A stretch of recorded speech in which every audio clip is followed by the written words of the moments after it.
Today we are talking about F6F Hellcat. Since the Japanese Zero fighter entered service, it became the pillar of the Japanese forces due to its remarkable maneuverability, range, and firepower.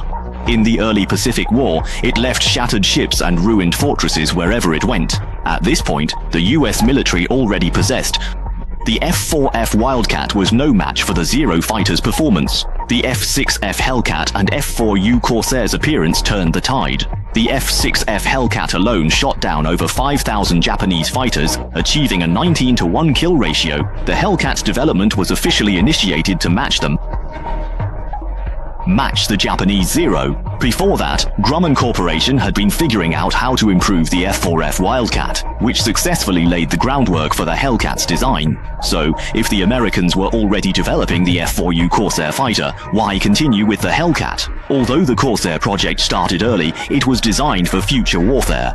Due to its vast technical span, the F4U Corsair's landing gear issues delayed its service entry even after flight tests. It wasn't until January of '43 that dozens of F4U Corsairs were officially commissioned, lacking any combat-proven record. The F6F Hellcat, however, was a heavily modified and upgraded version of the F4F Wildcat, leveraging pre-existing technical knowledge.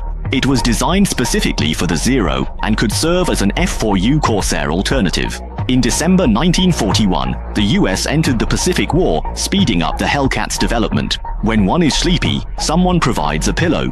The following January, the US military seized a Japanese Zero wreckage, and Grumman. After detailed analysis and technical evaluation, Grumman Corporation realized the design couldn't overwhelmingly dominate the Zero.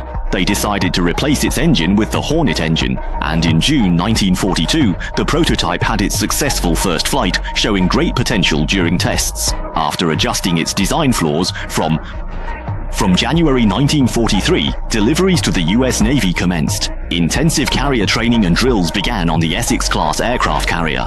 By year-end, Grumman had delivered 2,500 units. The Hellcat's fuselage used an all-metal monocoque structure, measuring 34 feet 1 inch long. As a carrier-based aircraft, it featured foldable wings with a 42-foot 10-inch wingspan, a 2,540-pound empty weight, and a 15,412-pound max takeoff weight. Its top speed was 380 miles per hour, armed with 650 caliber machine guns. Later models swapped 2 inner guns for 20mm cannons and could carry a 2,000-pound bomb, or 6 rockets on its wings. On August 31st, VF-5 Squadron's F6F fighters took off from the USS Yorktown to raid Japanese-controlled Marcus Island, successfully hitting anti-aircraft gun positions, barracks, and airfield facilities. After that, the Hellcat participated in nearly every air combat of the Pacific War. The Battle of the Mariana Sea in June was where the Hellcat made its name. In a single day of air combat, Hellcat squadrons, along with Corsair fighters, shot down over Japanese planes. The US forces won with an overwhelming advantage. Because it was as easy as a turkey shoot, the battle became known as the Great Marianas Turkey Shoot. That October, during the Battle of Leyte Gulf, US Lieutenant Colonel David McCampbell, flying a Hellcat, shot down 9 Japanese planes in a single mission. Later in the war, as Japan faced a desperate situation and launched suicidal kamikaze special attack units, the Hellcat took on the role of intercepting them. With its high maneuverability and firepower, it could shoot them down before they reached the fleet. In the Pacific theater, the F6F Hellcat and F4U Corsair were legendary frontline fighters for the US military. Although the Corsair entered naval service later due to initial carrier landing issues, its extremely high payload capacity meant it was more often used for ground attack missions, and it also achieved an impressive combat record. More than 2,000 enemy aircraft. The Hellcat quickly and naturally became a staple in the US Navy, handling air defense and air superiority.